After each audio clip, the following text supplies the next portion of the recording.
Télédélire. Jean-Marc Morandini. Télédélire avec Harry Roselmack qui est toujours avec nous. On accueille Mathieu Madénian. Bonjour Mathieu. Bonjour. Ça va bien Mathieu? Ça va très bien. Avant de commencer, Jean-Marc, tu as soutenu corps et âme Amaury Vassili pour l'Eurovision. Voilà, il te remercie vraiment. Je voulais te le dire, si tu veux aller le remercier, il bosse au Monoprix en face d'Europe 1. Voilà. Non mais c'est vrai, tu l'as soutenu jusqu'au bout. Tu as vraiment eu confiance en lui. Tu y croyais. Il est arrivé 15e. Ouais. Voilà. J'espère juste que tu crois pas en moi, Jean-Marc. J'ai envie de faire carrière. Ouais. Bon Mathieu, j'ai cru comprendre que vous ne pouviez pas rêver mieux comme invité qu'Harry Roselmack. Harry Roselmack, la classe, l'homme qui représente à lui seul le quota noir de toute la télévision française. En plus à TF1, chapeau bas. Vous avez été le premier noir engagé à TF1 après les mecs de la Sécu. Alors, j'ai pas mal de, alors je sais pas mal de choses sur vous. Vous êtes un journaliste très sérieux qui mène ses enquêtes jusqu'au bout. Vous n'avez jamais fait d'interview truquée. Vous êtes un énorme bosseur. La célébrité ne vous intéresse pas plus que ça. Vous êtes loyal, honnête. Vous avez une éthique journalistique. Juste une question. Qu'est-ce que vous branlez sur TF1?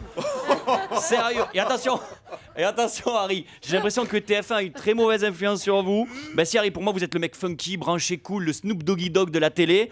Et dimanche j'ai regardé 7 à 8 et tout s'est écroulé, écoutez. Au sommaire également cette semaine, le défi de Lynn Renaud, la grand-mère préférée des Français, de retour sur scène 30 ans après son dernier tour de chant. Nous l'avons suivi avant ses retrouvailles avec le public. Lynn Renaud, sans déconner. 7 à 8. Je savais même pas qu'elle était en vie, moi. Enfin bref. Et depuis, alors, Mais on l'adore Lynn Renaud en plus, on l'embrasse. C'est vrai, moi aussi. Moi je l'adore. Alors vous avez quitté le JT, et ça c'est un gros regret. Beaucoup de gens disent que TF1 ne respecte plus les quotas du coup, mais c'est pas vrai, il y a encore des minorités visibles au JT de TF1. Bon, ils sont monotés, floutés dans le métro, mais TF1 les monte tous les jours, il n'y a pas de souci. Perso, j'aurais aimé vous voir interviewer Marine Le Pen. Ça aurait été super. Marine Le Pen, Harry Roselmack, t'imagines? Marine Le Pen, bonsoir. Bonsoir mon brave, tenez les clés de ma Laguna et vous la rayez pas cette fois-ci, vous me prenez quand le présentateur arrive. Alors on dirait que c'est contagieux d'être beau gosse pour présenter le JT de TF1. C'est vrai, il n'y a que des beaux gosses, Laurent Delahousse, Xavier Demoulin, vous Harry, à croire que pour présenter un JT en France, soit t'es beau mec, soit t'es Pujadas. Alors, non, je déconne. En plus on le reçoit jeudi, j'ai fait une connerie. Alors pensez à m'excuser auprès de David Pujadas et lui offrir des fleurs. Voilà. Alors il y a un truc qui est vrai.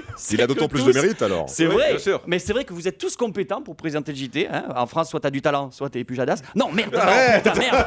Oh merde, pensez à me faire remplacer par Willy Jeudi, à me faire rembourser des fleurs par Europe. Alors, le JT, c'est fini.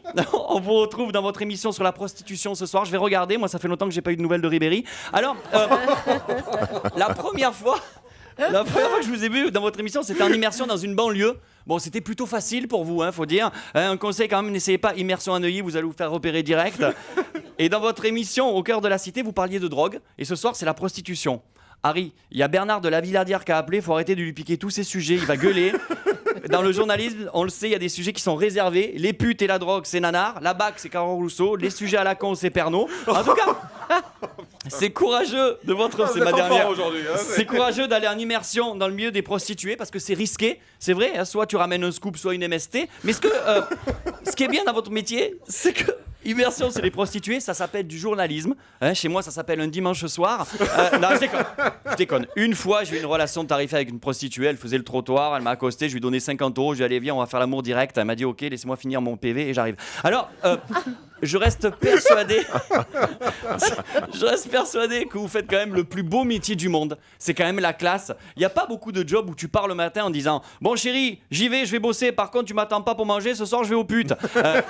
Et je risque de ramener du travail à la maison. D'ailleurs, on a reçu une lettre d'une des filles que vous avez rencontrées dans votre reportage. Je vais la lire, c'est quand même un scoop. Cher Harry, donc ça c'est vous. Merci encore d'avoir montré un autre visage de notre milieu qu'est la prostitution.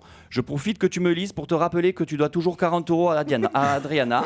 Elle peut envoyer la note à TF1. Bisous mon Harry. PS, passe le bonjour à Jean-Marc et rassure-le, une panne, ça peut arriver à tout le monde. Merci beaucoup Mathieu Madénian, qui est du mercredi au samedi à 21h15 au point virgule à Paris.